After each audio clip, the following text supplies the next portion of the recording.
Forensic 4, Group 11, Lesson 7, Signature Identification. Definition of signature: it is the name of a person. So, in definition of signature is signature ni sa person. So, we already know about that.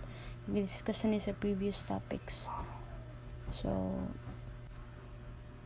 significant terms, crossmark. So, kaning crossmark, ginagamit na siya if ang usa ka person is injured or hospitalized. So, kailangan ginagamit na signature is X lang. The next, evidential signature kani siya is kung sa nga tayo mga evidences or places na imong gipirmahan. So, mo na siya. Fraudulent signature, a forged signature. So, ano siya is kanang gisundog na signature. By example, is kanang gi-write ni mong name sa katao. So, mo na siyang mag-write ni mong name sa katao without his permission. So, mo na siyang fraudulent. Freehand signature, gisulat nimo or gitrace nimo gamit imong kamot ang signature sa katao. And then, kaning guided signature is na sila guide na imong sundugo ng usa ka signature, which is mag-steady lang imong hand ba naman sila butanganan yata. And ito siya sa picture, but I don't have a picture man good, so ano siya. And the next is dated signature, synonymous with freehand forgery. So same rin sila sa freehand, no, sinundog ra gyapon. Model signature man siya ang kanang naisunuganan, a genuine that has been used to prepare and imitated. So model. And then theory of comparison, i-compare nimo kung nabi sila differences, kung para ma-identify pud nimo kung sa ang legit or kung forged na signature.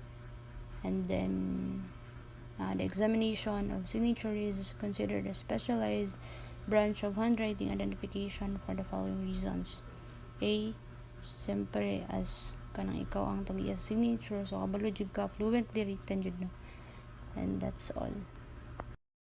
Good morning, sir. Good morning, everyone. So first, I am John Lloyd Angat.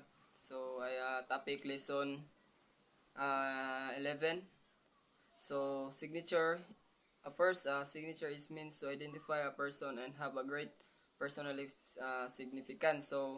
So ang atuang signature mo ni ang maka-identify sa tuang sarili or sa tuang personalities. So ang kaning signatures kay mao nay maka sa tuwa kanang unique sa tuang sarili og never ni mawala sa tuang personalities kani nga signature nato. So third, signature is written with a little attention to spelling and some other details. So kasagaran nato makita, no, so mga uban mga signatures kay nay mga kanang mga ginadungagan nila ba or na sila mga kanang ginasumpayan gunilag mga mga unique nga signatures. Like for example, mga tuldok-tuldok mga na. So fourth, a signature is word written without conscious thought about the mechanics and production, and written is automatically. So it means once na makagunit, for example, once na makagunit kag ballpen tas nakay-pirmahanan, so automatic na mogawa sa imong sa imong nahuna or sa imong utok na mao na to ang imong signature sa imong mao na to ang imong signature kato nga nasa imong nahuna nga So 5, a signature is the only word of illiterate can write with confidence. So no, bisan pag kanang lahi-lahi ato ang handwriting or confidence ka nga inato ang imong signature, or confidence ka sa imong signature ana, baliwala na lang si imong ba. So types of signatures. So formal or conventional or kapibok, complete correct signature and important documents such as will. So kasagaran nato ni makita ning inaning formal, no, sa sa mga importante nga mga documents. For example, kanang mga nakay pirmahanan nga SSS ng complete name, then signature mo na siya ang example sa formal. So ang informal kay usually in written documents and personal correspondence. So first, personalized, semi-personalized, carrier scribble, or the mail or carrier delivery boy, or the autograph collector. So kani kay ang informal kay kanang kanang kuan lang kanang baliwa kanang makagpataka lang kag kuan pirma, pero as usual mao lang gyapon to imong pirma, murag kanang paspasan lang nimo ba ana, semi personalized kanang sa imo na lang sarili.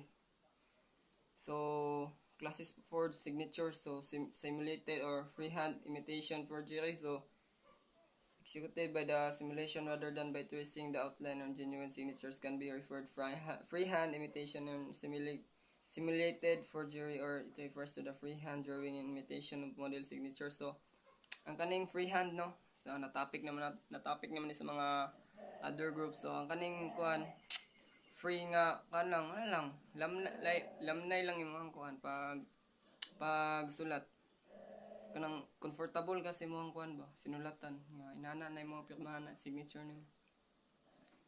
So next kuan, so direct technique, forger works directly with ink. So mo ni siya ang kuan mga example sa mga simulated with model before and forgery. So next simulated freehand forgery. So mo to ginano sa sama sa gingon ganina nga kuan freehand kuan lang comfortable lang kasi mong sarili nga inato ang imong pirmahanan. So forgers who have a certain skill in writing, after some practice they tries to write a copy with a model quickly.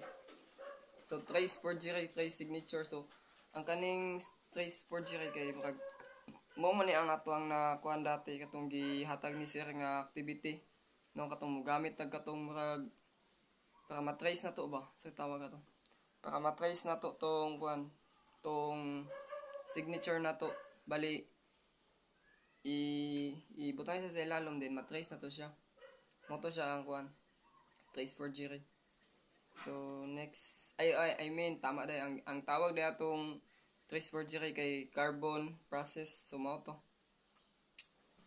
So two types of trace signatures no. So carbon process, identification process, transmitted light process. So katong transmitted light process kay mo tong gamitan nimo kanang suga para makita or para makita ang kuan signature, para malapos sa papel ba, para matrace na lang nimo.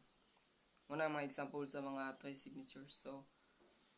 So spurious signature, simply forgery. Forgery does not try to copy a model but write something resembling what we ordinarily call a signature. For this uses is a false name, makes a rapid stroke, disturbing his usual writing, adapting and camouflage called disguise. So mo ni siya ang kuan ang spurious signature. So forgery by means to stampede, facsimile or genuine or model. So ang kaning kuan forgery by means is stampede.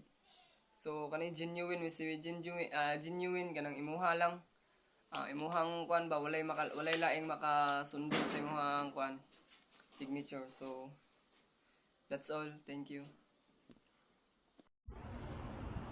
Suggest step in the examination of signature.